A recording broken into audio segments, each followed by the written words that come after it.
Every season has a reason, and each season has its own unique energy that connects us deeply with Mother Nature. So, cherish every season of your life.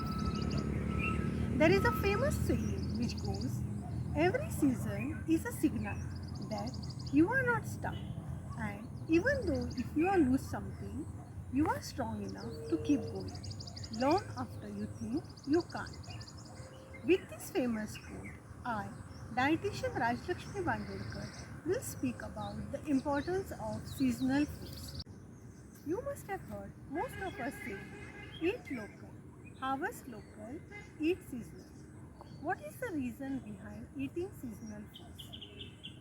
Seasonal foods are much tastier and healthier during their harvest time.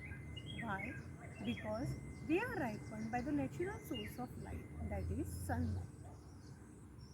Seasonal foods are very high in nutritional value. That is, they are rich sources of antioxidants and phytonutrients. What are phytonutrients? Please check the description box. Since they are rich in antioxidants and phytonutrients, they have certain disease fighting factors.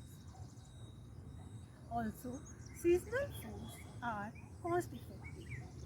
That is, transportation cost becomes very less and thus supports a common man. So friends, do visit your nearest local market in whichever season you might be now. It's time to support local market, buy natural harvest and grab the abundance of nutrients from the resources that nature provides us. Think global, eat local. Thank you.